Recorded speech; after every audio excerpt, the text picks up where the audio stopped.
Got a real sick kid here, Mike. Did you get the other things for us? Well, I did manage to get the FDA to officially change the word veal. Welcome to Watch Mojo, and today we're counting down our picks for the top 20 times South Park pulled from real life. We interrupt this debate for an emergency news bulletin.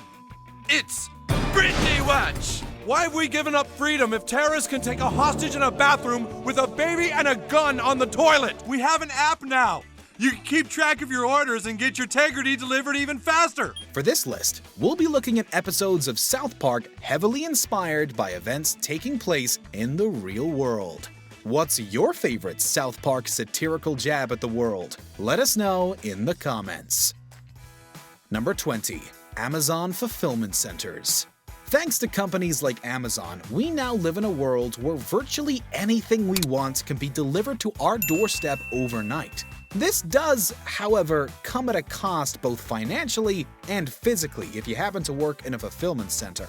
In true South Park style, the show parodied the controversy of Amazon fulfillment centers by having an employee accidentally squashed into a small box. Can you get out of the box? No, my organs have been compacted, so if the box opens, I spill out and die. He survives, but then triggers a strike among warehouse workers, which has a domino effect on package deliveries in town. I'm not really sure why everyone is so disgruntled, dissatisfied, unamused. Over the top, of course, but it does speak to our reliance on such a large company for much of what we purchase these days. Number 19. Football team names. Cartman and the boys want to launch a new startup, but can't come up with a name. When a certain Washington football team trademark expires, Cartman suggests using it for their Kickstarter campaign, inciting anger in the team's owner, Daniel Snyder. Look, don't you see that when you call your organization the Washington Redskins, it's offensive to us? How is it offensive? How is it offensive? Jesus! The episode throws Snyder under the bus by illustrating just how out of touch the owner is with modern culture. It's a clever use of parody to the extreme, showing us just how unaware some of us can be. While the episode was relevant when it first aired in 2014, it only gained more prominence in 2020 when more people started to question the present-day norms we're accustomed to. Number 18. The Chewbacca Defense. When Chef learns someone has made a fortune off one of his songs, he winds up in court with the record label. At the trial, the label's defense attorney, Johnny Cochran, tries to confuse the jury by bringing up the Wookiee from Star Wars, who of course has nothing to do with the trial. Now think about it.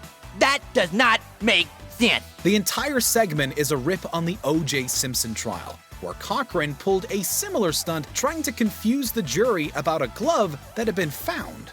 Since then, the Chewbacca defense has become an actual term to describe strategies meant to confuse jurors rather than clarify details. If Chewbacca lives on Endor, you must acquit.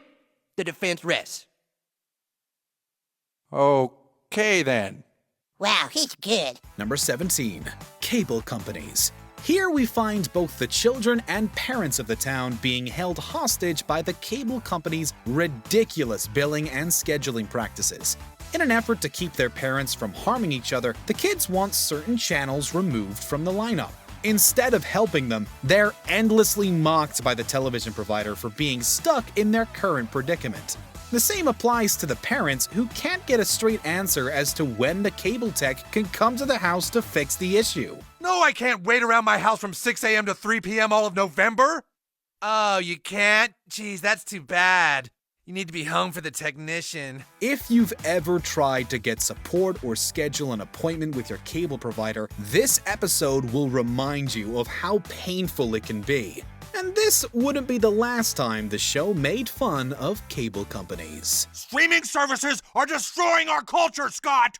People got 1,000 shows at their fingertips 24/7, so now Hollywood has to make shows within their shows to make more shows! Number 16. Harvey Weinstein. In your face or covered by allegory, South Park always finds a way to make their message clear. The latter is on full display in this season 21 episode all about witches. It's here we see one of Randy's friends, Chip Duncan, attack the town and go after the children. Duncan repeatedly engages in questionable actions, while Randy tries to defend himself and others, saying Duncan's just a bad witch. We're not like Chip, okay? He's a bad witch. If you peel back the onion of this episode, you can find all kinds of references to the Harvey Weinstein scandal that occurred that same year. Don't have to worry about us going around snatching children. Only the other witch does that. It's a creatively genius way to talk about an uncomfortable subject without actually discussing it. It's like there's one awful witch who wants to kill everybody, so now they're coming after all of us. This is like a witch thingy. It's like a witch pursuit thingy. It's a witch chase and shoot 'em up. Yeah, that's what it is. Number 15.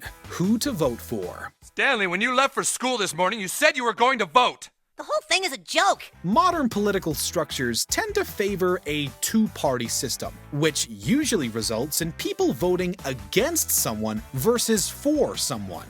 So what do you do when neither candidate is appealing? South Park pits a literal giant douche and a turd sandwich against each other, forcing Stan to choose between the two. He opts not to vote and is subsequently evicted from the town. I guess maybe you'll never understand how important voting is. Goodbye, son. The episode aired in 2004 during the middle of the Bush versus Kerry election. It illustrated how disenfranchised voters have become when none of their options met their political needs. Furthermore, it also shows us that despite the privilege of voting, often a single vote has very little impact on the overall election. Stan's vote brings the total votes for Turd Sandwich to 36, and Giant Douche has 1,410. Giant Douche still wins. Number 14. Hurricane Katrina. Cartman and Stan inadvertently destroy a dam, which causes massive flooding in Beaverton. Local government and media agencies report on the disaster, but offer no help to the struggling residents of the small town. They're obsessed with pointing fingers and trying to blame someone for the flood, and eventually come up with global warming as their scapegoat. It now appears that all rumors of global warming were true. We were warned this would happen, and we didn't listen. We didn't listen! There was no beaver dam that caused the massive flooding from Hurricane Katrina, but there was plenty of obsession over blame and a botched response to the needs of the victims. As a Beaverton resident puts it, Oh, wow, thank you so much! What a swift and speedy rescue! that's one sarcastic line that truly sums up the entire Katrina response. Number 13. Michael Richards. On November 17, 2006, Seinfeld actor Michael Richards was caught on camera using a highly offensive word. This incident helped inspire the creators of South Park to do an episode around Randy's use of the same word. Oh, Ooh. naggers, of course. It's an episode that cleverly shows how the use of a particular term, regardless of the context, can be devastating to those who are affected by it. But the icing on the cake comes at the end when Stan realizes that as a Caucasian child, he'll never understand what Token feels when that word is used. It's a flat-out confession that speaks to how some can't ever really understand what it's like to be on the other side. I've been trying to say that I understand how you feel, but I'll never understand. I'll never really get how it feels for a black person to have somebody use the N-word. I don't get it. Now you get it, Stan. Yeah, I totally don't get it. Thanks, dude. Number 12. The Broadway Elite. I've studied musicals. I've seen them all. I can do this. Let's bro down! When Trey Parker and Matt Stone decided to make a Broadway show, they had no idea what they were getting into. Partnering with Robert Lopez, the three created a Tony Award-winning musical that took the Broadway circuit by storm. This clearly bled into their work on South Park, as much of the Broadway world is parodied in this season 15 gem. For example, Randy's antics as Spider-Man clearly take aim at Spider-Man Turn Off the Dark, a failed Broadway show. Sorry, folks, we're in a hold. We're in a hold. But more importantly, it's his entire take on the world of theater that mirrors that of Parker and Stone. Given the uppity reputation of the theater community, the show's opposite portrayal of Broadway's biggest producers is a welcome, funny sight. What makes you the authority, bro? West Side Story, bro. What, bro? Sweeney Todd, bro. What, bro? What, bro? Merrily we roll along, bro. Number 11. The Global Recession. When Stan arrived at the U.S. Treasury Department, all he wanted to do was return his Margaritaville to get his money back. Instead, he watched a headless chicken aimlessly wander around a giant game board until it landed on Bailout. Bailout! The most prudent move is a bailout. Bail out the insurance company. This was apparently the means by which the government determined how to best deal with the fallouts of the Great Recession. Given how arbitrary bailouts and other government actions appeared at the time, the sheer absurdity of the chicken scene almost seems as plausible as any other explanation. Throw in some religious allegory about the economy, and you've got a perfect send-off of the economic downturn that plagued so many in the late 2000s. Alright, whoever's thinking of betraying Cal, that is not cool. That's freaking lame, dude. Cal's trying to get the economy going again. If somebody's thinking of stabbing him in the back, you're being a dick. Go ahead, Cal. Number 10. Controversial flags. Chef wants to change the town's flag because he perceives it as being offensive, while Jimbo insists on keeping it to preserve South Park's history. Oh, Jesus Christ, not this again. This mirrors the controversy around the use of the Confederate flag in the United States. Some view the flag as a symbol of prejudice in the South, while others perceive it as a symbol of pride. Hey, dude, I think we got it. Yeah, we got it. You sure? Yep. The episode manages to provide an interesting perspective from Chef as he re-examines his own preconceptions about the town. That is the most beautiful thing I've ever heard. Number 9. TSA security scandals. Hello, ma'am. We're the Toilet Safety Administration. The what? In the United States, a company by the name of the Transportation Security Administration, or TSA for short, is responsible for screenings at US-based airports. They faced some backlash from travelers when questionable actions were being taken against passengers. Always staying on the bleeding edge of the news, South Park took aim and reframed the issues around bathroom use. The Toilet Safety Administration began doing screenings and other unnecessary inspections when Clyde's mother died in a bathroom after he forgot to put the seat down. Nothing like throwing the real TSA under the bus over something people have been arguing about for years. It's common sense, Clyde! Oh boy, here we go. Number 8. Substance addiction. Despite how serious the topic can be, we can't help but smile at how creative this show can be when it comes to tackling heavy issues. We're at Mimi Thompson's party. Peppa Pig just collapsed on stage. Oh my God! Don't let anyone near Peppa Pig until I arrive! The idea that Stan's grandfather has unwittingly become a pawn in a drug operation run by senior citizens is pure gold. Stan gets caught in the middle when he unknowingly becomes a mule for his grandpa. The seniors complex he lives in has been pushing opioids to the outside world in exchange for collectible memorabilia. The addictions and deaths in the town mimic the current opioid crisis looming over much of the United States. Ladies and gentlemen, my name is Marcus Preston. I have some questions. Number 7. Religious films. Upon its release, The Passion of the Christ was a polarizing film, some viewing it as excessively violent, while others praising the depiction of Jesus' journey. Following that, South Park took Stan and Kyle on distinctively different journeys with the movie. Kyle is horrified to learn of the Jews' involvement with how Jesus was treated, whereas Stan and Kenny see the film as nothing more than one long act of violence they'd rather never have seen. That wasn't a movie, that was a snuff film. With all the controversy around the original film, Stan's speech at the end of the episode kind of says it all. You can't say my movie sucked, or else you're saying Christianity sucks! No, dude, if you want to be Christian, that's cool, but you should follow what Jesus taught instead of how he got killed. Focusing on how he got killed is what people did in the Dark Ages, and it ends up with really bad results. Number 6. Life versus death. What would you want if you could only be kept alive through a machine? It's a question that South Park asks when Kenny is hospitalized but in a vegetative state. Kenny told me this one time that he wouldn't want to be kept alive by a feeding tube. He did? When? It was, this one time. He did not say that. You just want him dead so you can have a stupid PSP. Cartman has selfish reasons for wanting the plug to be pulled, while Kyle believes Kenny should be kept alive by whatever means necessary.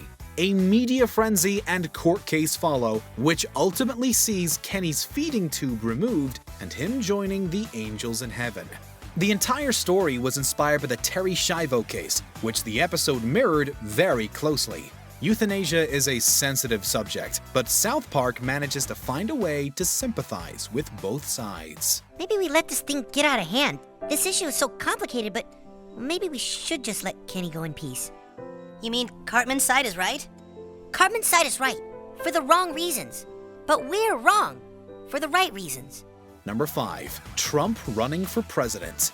The second episode of Season 19 saw Garrison become the animated analog for Donald Trump. Sorry, not sorry. It's time for someone to say it like it is and make our country great again. Garrison gets the 2016 nomination and eventually does become president and stays so until finally leaving office in 2021. Oh, I see. Look, everyone, there's a gay man shopping. I happen to be the only teacher brave enough to teach your kids right now, so you better all get real woke real fast. Come on, Mr. Service. For all that time, we see a consistent reference to Trump's actions through the character. Prior to winning the presidency, Garrison became obsessed with illegal Canadian immigrants and the wall between the two countries. The character purposely spews inappropriate comments at women in an attempt to lose the election. Time and time again, we see Garrison act in a far more extreme version of what the real Trump shows the world. Oh, geez, this doesn't look very fun. Number 4. Marijuana. In 2010, marijuana had not been declared legal for recreational use in Colorado. One could obtain it with a prescription from your doctor, but otherwise it was still considered illegal. This Season 14 episode focused on how easy it had become for citizens in Colorado to get such a prescription and how it could be misused. We see Randy purposely going to extreme measures to get a note from his doctor just so he can legally get high. Dad, Mom says to stop trying to give yourself cancer. Just gonna get a little bit of cancer, Stan. Tell Mom it's okay. Since then, marijuana has been declared legal for recreational use in Colorado, as well as 18 other states, rendering much of the episode's messaging no longer applicable. Regardless, we do love Randy's new bouncing toy.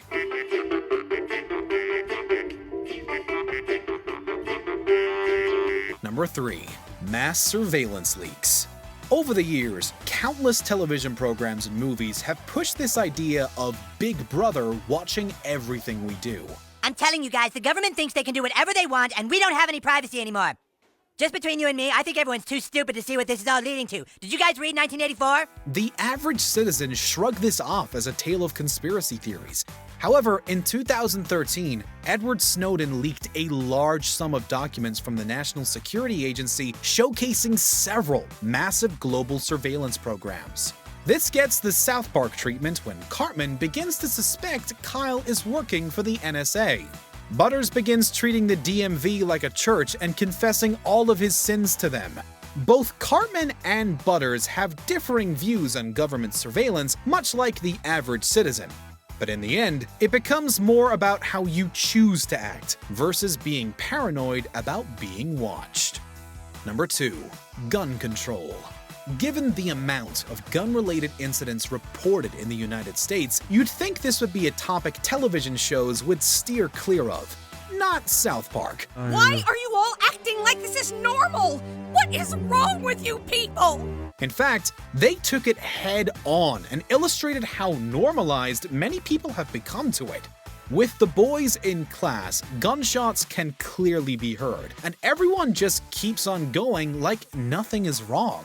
It's only Stan's mom, Sharon, who seems to think that all the gun violence is a problem. Stop acting like there's something wrong with me. Something's wrong with you. All of you. Try having some goddamn compassion! It's a perfect mirror of what many are experiencing in the real world today, where shootings in the US have become the norm. Before we continue, be sure to subscribe to our channel and ring the bell to get notified about our latest videos. You have the option to be notified for occasional videos or all of them. If you're on your phone, make sure you go into your settings and switch on notifications. Number 1. COVID-19. Due to the COVID-19 pandemic, South Park shifted their production to home offices. Inspired by the recent events, the team behind the show decided to produce 2-hour-long specials. The first one, airing in September of 2020, focused on how residents of South Park were dealing with the outbreak. Hey, do you people mind? You're supposed to wear your mask over your nose? It looks like you're wearing a diaper for your chin. Chin diapers don't help. Much like the real world, mask wearing, social distancing, and arguments about the nature of the virus were all present in the episode. The show's origin story for the virus may be pure fiction, but how the general population is dealing with COVID was all too real. Hey, can we have some of that pandemic special? No! Nobody needs the special right now! It's not helping! This bled over into their second special in March of 2021, which focused on vaccine efforts. Both are a reflection of how people have been feeling in these trying times. Well, the community kids are acting on something they believe in, and so are the little cuties, am I right? Like, what is the difference? Do you agree with our picks? Check out this other recent clip from WatchMojo, and be sure to subscribe and ring the bell to be notified about our latest videos.